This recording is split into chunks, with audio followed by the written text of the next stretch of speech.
Tá muito tranquilo essa aula, né? Muito mais tranquilo do que resina. E aí, assim, vamos chegar agora. Ionômero de vidro é interessante porque ele está relacionado a tudo isso que a gente já está falando, de proteção do complexo dentino pulpar, de material utilizado para a proteção do complexo dentino pulpar, só que é um material que ele é muito mais amplo, tem muita possibilidade de pergunta com relação ao ionômero de vidro, costuma cair em vários concursos, não só da Marinha. Do último concurso acabou não caindo, deu uma conferida, não caiu não, mas assim, é muito comum, você tem muita questão de concurso envolvendo ionômero de vidro. Na própria prova da FRJ também tinha também. Então, prefeitura, Força Armada sempre tem. Então, é importante a gente usar mais ou menos como um tópico específico, cimento de ionômero de vidro, tá? Bom, vamos falar então como é que esse material, como é que surgiu, e depois vamos detalhando. O cimento de ionômero de vidro, ele surgiu com a união de dois materiais que eram utilizados, cimento de silicato e o policarboxilato de zinco. O cimento de silicato, ele tinha essa propriedade de liberar flúor e o policarboxilato de zinco tinha essa capacidade de adesão à estrutura dentária. Então, a união conseguiu fazer esse material bem interessante, que tem essas duas grandes vantagens. Uma adesão química, que a gente chama de adesão verdadeira, porque, diferentemente da adesão na resina composta, vocês lembram daquela aula, quando a gente fala de adesão dos sistemas adesivos, sistemas resinosos, você tem, na verdade, uma interação micromecânica, muitas vezes, na camada híbrida, por exemplo. Agora, no cimento de ionômero de vidro, você tem uma troca de elétrons, você tem uma união do cálcio da parede da cavidade com o grupamento carboxílico do ionômero de vidro.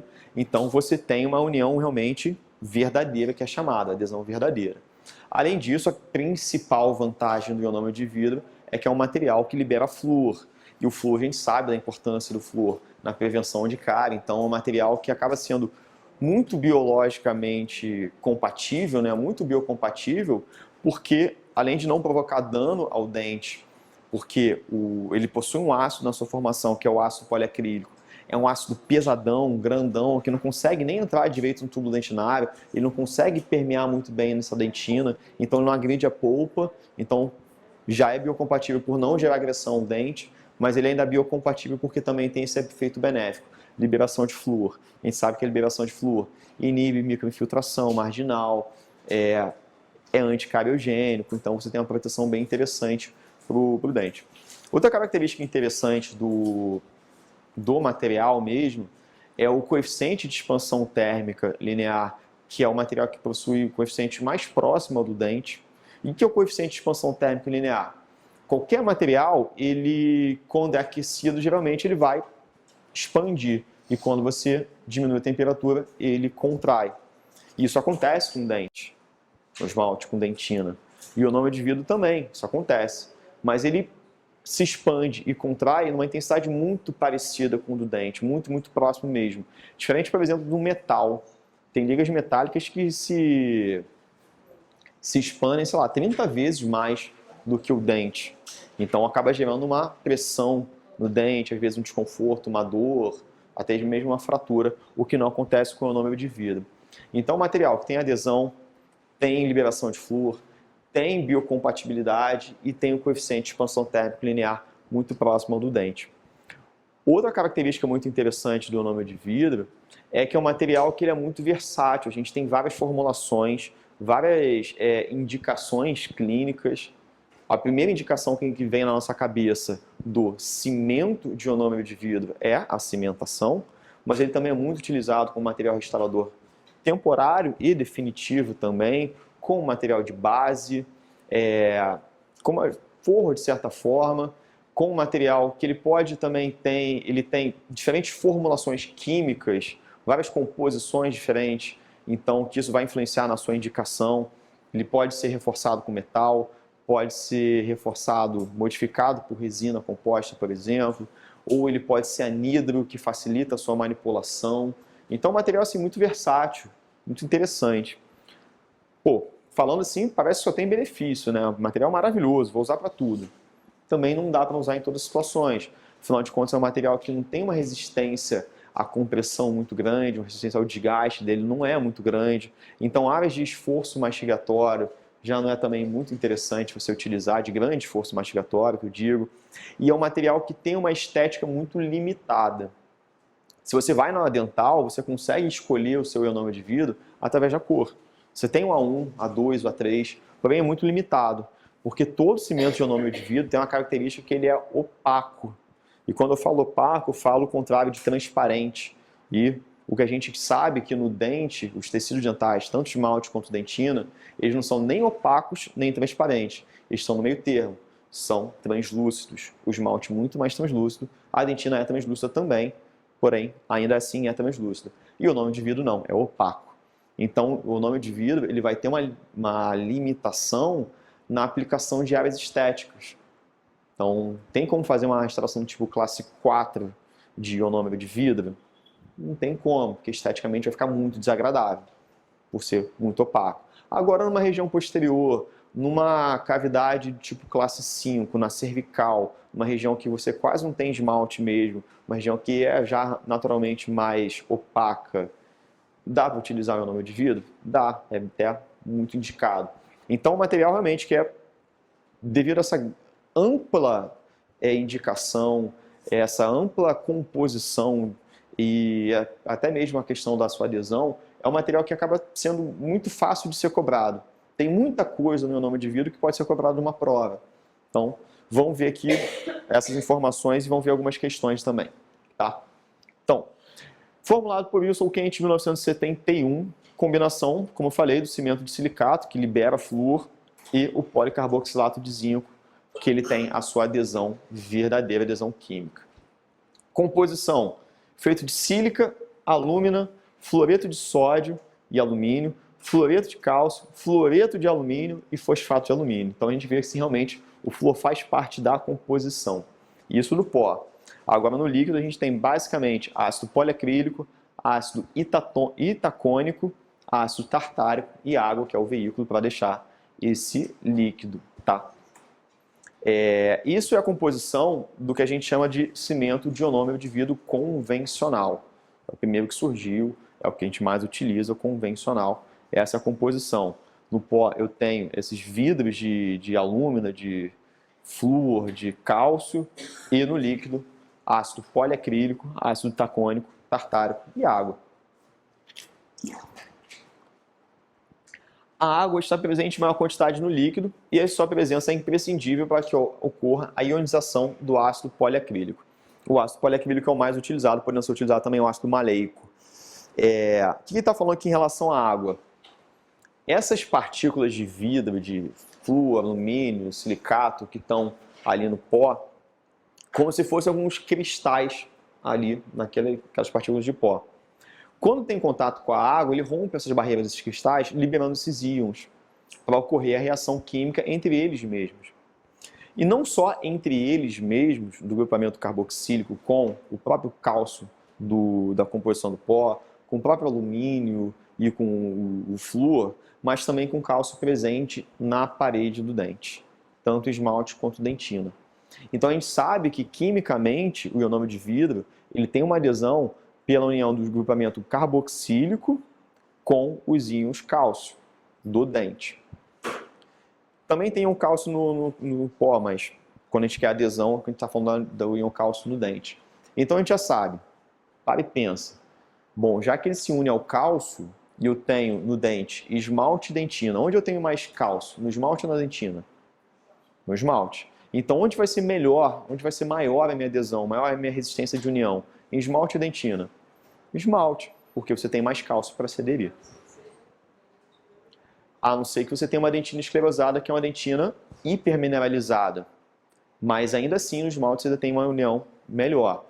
Porque a dentina hipermineralizada, a esclerosada, você ainda tem muita fibra colágena. O esmalte é basicamente hidroxapatita. Então você ainda tem muito cálcio ali para se unir. Agora, comparando a dentina saudável, uma dentina primária ou secundária com uma dentina esclerosada, aí sim, a dentina esclerosada vai ter um poder de adesão maior porque tem mais cálcio. E os ácidos? E saiu uma parte que eu aprendi com a própria Michelle. A gente tem o ácido tartárico e o ácido itacônico. O ácido tartárico, as características. Melhora as características de manipulação e aumenta o tempo de trabalho, consequentemente reduz o tempo de presa.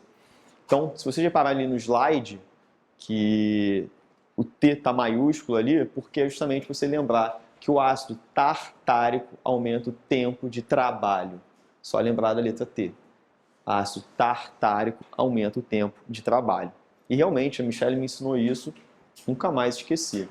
Aí eu fiquei pensando, e o pobre do ácido itacônico? Aí vem aquela história. Algumas desses mnemônicos, assim, para lembrar, são bons, como os da Michelle. Alguns são péssimos, como os que eu invento. E aí, às vezes, dá para lembrar porque é muito ruim. Você fica até com raiva do professor que montou aquilo. Mas você lembra. É muito comum as pessoas, os dentistas, guardarem os seus materiais na geladeira. Só que quando você não tinha o ionômero de vidro sem o ácido itacônico, às vezes o cara pegava assim na geladeira, vou usar. Aí pegava o líquido e olhava, tá congelado. Botar no ácido itacônico justamente para prevenir isso. Então, qual é o ácido que previne o tá congelado? É o ácido itacônico. Péssimo, né?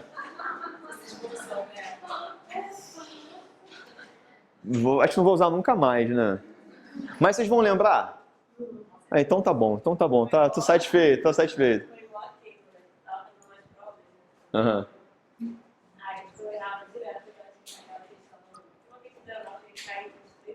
Uhum.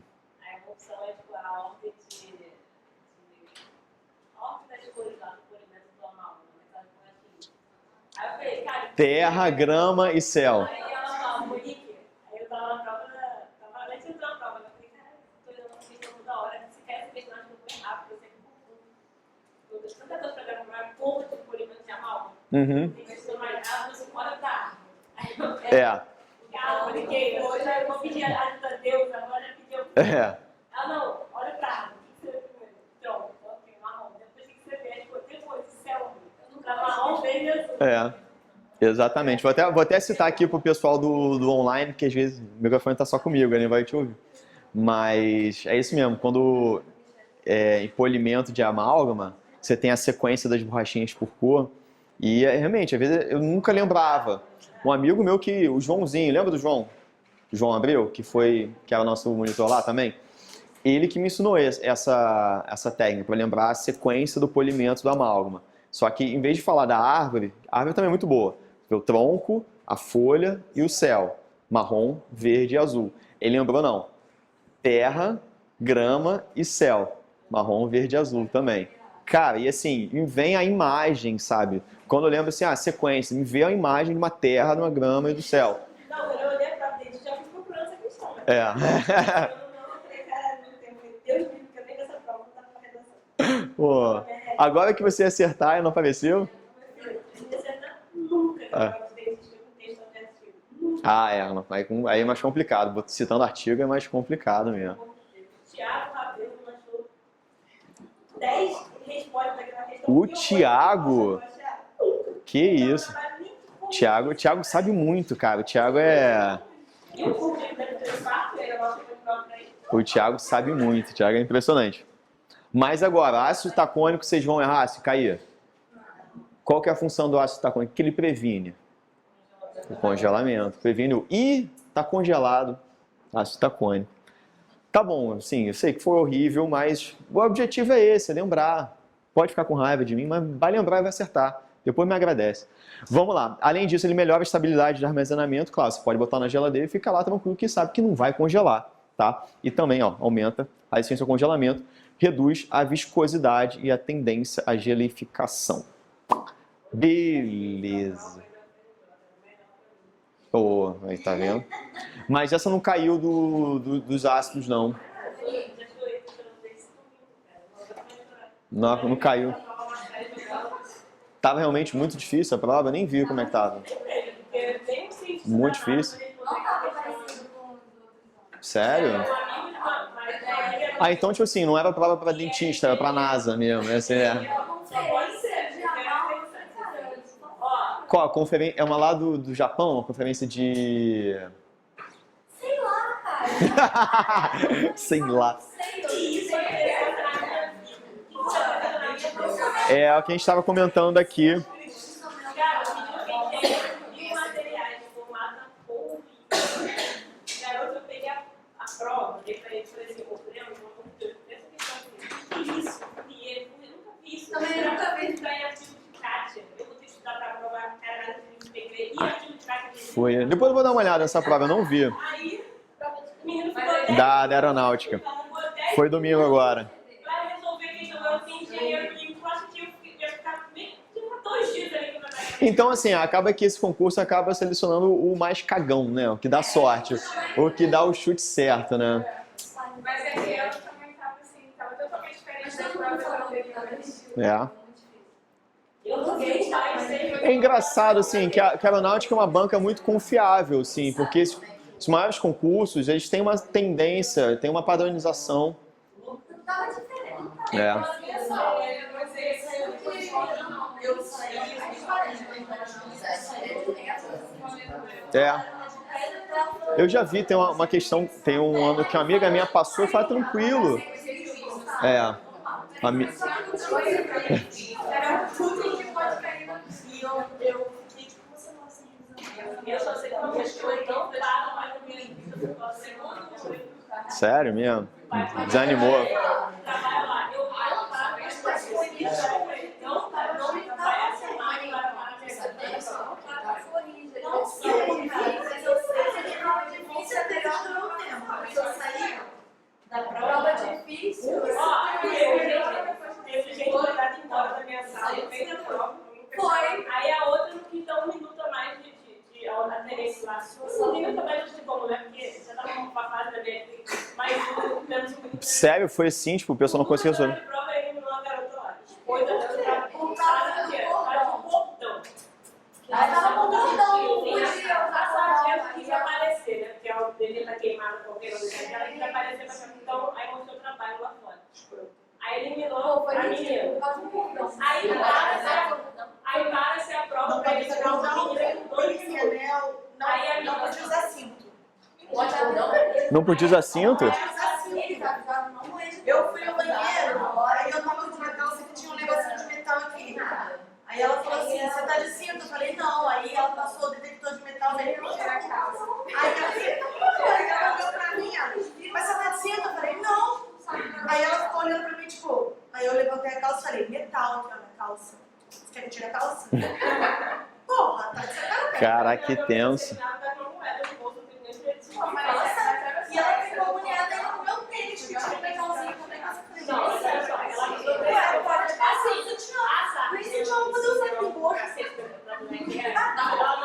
Ficou revoltada. Mas, eu acho que assim, tudo aquilo tem o meio termo, né? Não tem necessidade de expor a garota. Você tem que falar ali com Fazer ela. o que quiser, porque se fosse eu ia ser daquela sala, mas ela ia sair do cu. Não, mas realmente é meio deselegante isso. Estava querendo fazer prova no final, Não, aí também não. Dá pra você tipo... dá pra você fazer qualquer coisa, mesmo ser escroto. Não, então, mas dá pra você tirar uma pessoa de sala que tá fazendo prova sem expor, né? Fala assim, ó, vem cá, fulaninho. Ela tinha que processar por dano moral, sei lá. Enfim. Aí a menina pegou, aí parou a prova pra isso. Eu tenho necessidade de saber que agora vai ser pra cagão. É. Aí tomando a atenção, aí pede pra você levantar mais. Eu não estava muito bem, você vai meditar, tipo, você vai me dar 5 minutos no final? Não, você vai me. Aí ela pegou, aí faltou 1 minuto pra terminar a prova, ela disse, olha, assim que eu falar, acabou, eu quero que levante e solte a caneta. Quem não levantar e soltar a caneta está eliminado. Cara, a pessoa deve estar no mau dia também que tá aplicando a prova, né? Faltavam 4 questões pra mim. Você acha que eu ia brincar com a mulher que falou isso? Já chutei as 4 questões do cartão. Parou antes. Levantou eu, já chamado o Keila e o menino na terra falou, só dentro da prova. Gente, eu tô fazendo prova pra isso, é meu irmão. Ele tá fazendo prova pra isso. Eu sei que é mais maluco, a mulher tá lá mesmo com você que fazendo prova pra isso. Porque 30 anos disso. Bom, galera, vamos voltar aqui. A gente fez um... Não sei se o pessoal aqui do online acompanhou toda a discussão ou não. Se não acompanhou, se não deu para ouvir, peço aí para cortar. Mas enfim, vamos voltar aqui agora. Fizemos essa pausa aí para reclamar da vida e reclamar dos concursos, né? Normal, normal. Desabafar um pouquinho. Vamos lá, não, vamos lá, Monique. Vamos aqui. Vamos voltar aqui do bom. Hein, Mariano? Vamos aqui. Vamos voltar falando do bom cimento de ionômero de vidro. Esse material é, sim, maravilhoso. E o que a gente tem de condições dele? O material sofre uma reação exotérmica. Não é tão intensa quanto o fosfato de zinco. Vocês lembram do fosfato de zinco? Cimento de fosfato? Lembra? Só falando uma citaçãozinha rapidinho. O fosfato é um material que assim, é muito tradicional, muito clássico, a reação exotérmica dele. Tanto que quando a gente faz a manipulação do fosfato, a gente pega uma placa de vidro, até se possível resfriado, na maior área possível, né, para você dissipar aquele calor. E a gente sabe que o fosfato de zinco, ele tá bom quando você raspa ele e faz um fio. Aí, uma aluna minha, só um segundinho, uma aluna minha que me falou isso. Pô, Fábio, eu sempre tinha dificuldade para lembrar qual material que faz a manipulação correta, que a manipulação do ionômero de vidro é uma forma, o fosfato é outra. Aí eu lembrei que o fosfato faz fio. Tá vendo? Pessoal, o pior fazer mnemônico sou eu mesmo, assim, o resto o pessoal faz legal. Eu gostei desse, fosfato faz fio. Diga, Monique. Eu acho que teve uma questão na prova, eu nem sei se foi isso, que falava de espessura de cimentação. A espessura de cimentação do fosfato é menor do que a do cimento resinoso? Do cimento resinoso, eu acho que o fosfato é a menor espessura, se não me engano, de 25 micrômetros. Jura? Eu acho que, se não me engano, do fosfato que é 25 micrômetros. Mas não foi errei. Agora mesmo que Eu acho, tenho certeza não. Mas eu acho que é do fosfato. O que você tem de principal característica do cimento resinoso é a adesão e a baixíssima solubilidade, porque o fosfato também tem baixa solubilidade. Mas voltando aqui, do ionômero de vidro, a espessura do ionômero não é muito boa. Você utiliza a cimentação para a cimentação definitiva, ionômero de vidro, quando a sua cavidade já está, o seu preparo está muito próximo à polpa, porque é um material mais biocompatível. O fosfato, se você bota uma cavidade, um preparo muito próximo à polpa, o fosfato também pode ser agressivo ao tecido pulpar. Sabe por quê? O fosfato tem um ácido na sua composição, no líquido, que é um ácido muito forte, que é o ácido fosfórico. Afinal de contas, é o ácido fosfórico que vai dar o fosfato de zinco. Mais forte, porque o ácido fosfórico é um ácido pequeno, bem agressivo. Ele consegue até penetrar no túbulo dentinário. O ácido do ionômero é um ácido fraco, porque ele tem um alto peso molecular, o ácido poliacrílico, ele é grandão. Então, assim, se eu tivesse, mesmo assim, esse caminho aqui entre as mesas, um ácido poliacrílico grandão, ele não consegue passar, então ele não consegue atingir a polpa. O ácido fosfórico vai. Tá. Manipulação. O ionômero de vidro, a manipulação dele, a manipulação até simples, é só de aglutinação mesmo. Então, assim, não tem aquela espatulação, movimentos circulares, não. Levar o pó ao líquido, aglutinar o pó ao líquido, tá? O aumento da temperatura acelera a reação de presa por aumentar a energia cinética das moléculas, ou seja, aumenta a temperatura, as moléculas ficam maior movimentação, então tem reações mais fáceis, baixa temperatura, você tem um pouco mais de tempo de trabalho. Tá? Dividida didaticamente, porque clinicamente, digamos assim, é difícil você dividir as 3 fases da reação de presa. Primeira, fase 1, ionização do ácido e deslocamento dos íons. Aquilo que eu comentei logo no início, você tem a água no líquido mesmo, né? E o pó, são tipo uns cristais de vidro, de flúor, alumínio, silicato, e a água vai começando a romper esses cristais e liberando o vidro. Essa primeira fase acontece ainda mesmo no seu bloco de espatulação, na sua placa de vidro. Tá? Segunda fase, formação da matriz de polissais, policarboxilato de cálcio inicialmente, depois o policarboxilato de alumínio. Por que o policarboxilato de cálcio ele se forma antes do policarboxilato de alumínio? Policarboxilato, o cálcio, o íon cálcio, ele tem valência mais 2. E o alumínio, mais 3. Então é mais rápido formar cálcio do que alumínio. Coisa simples, né? Mas faz sentido. O que mais? Fase 3, aí, falando, fase 2 e fase 3, a gente sabe que a fase 1 já começa mesmo no seu bloco de espatulação. A fase 2, ela já começa aí já numa certa parte no bloco de espatulação e na cavidade, só que é muito difícil você diferenciar exatamente, você não tem uma lição, acabou a fase 1, começa a fase 2, tá? A fase 1 ainda está ocorrendo. E a formação do policarboxilato de alumínio, às vezes ela vai acontecer, vai continuar ocorrendo 24 a 48 horas depois, que é uma reação mais lenta de ocorrer. Não é à toa que a resistência máxima do cimento de ionômero de vidro, sua restauração, vai acontecer depois desse período. Então, assim, após 24 horas que você tem o máximo de resistência devido à formação do policarboxilato de alumínio. Fase 3, formação do gel de sílica e presa final. Após 7 a 8 minutos do início da mistura, o material irá adquirir propriedades mecânicas adequadas para suportar a condensação do amálgama, contração de polimerização ou cargas mastigatórias. Então, quando eu estou falando de 7 a 8 minutos, já desde o início da minha manipulação, tá? Até depois da inserção. Então, não é assim, inseri na cavidade, fechei, vou aguardar 7 a 8 minutos. Não, já está tomando tempo tudo sua manipulação, botar na seringa Centrix, levar na cavidade. Então, 7 a 8 minutos é o que a gente considera de tempo de presa inicial. Tá? É o tempo de... pode até chamar de tempo de presa. O tempo de presa final, que é de 24 a 48 horas, que é a formação do policarboxilato de alumínio. Ou também chamado, por alguns autores, de tempo de cura. Ou seja, que algumas reações... Você já tem uma condição, uma resistência mecânica suficiente para entrar em função, só que as reações químicas ainda estão ocorrendo dentro desse material. Quando terminam todas essas reações químicas da reação de presa do material, é o que a gente chama de tempo de cura, tá? Mas você também não vai precisar esperar 24 a 48 horas para botar em função, tá? Você espera 7 a 8 minutos desde a sua manipulação, tempo de presa inicial, já pode fazer a condensação. É interessante que 7 minutos também é o tempo de presa do cimento de hidróxido de cálcio, tá? Então é bem semelhante, 7 minutos.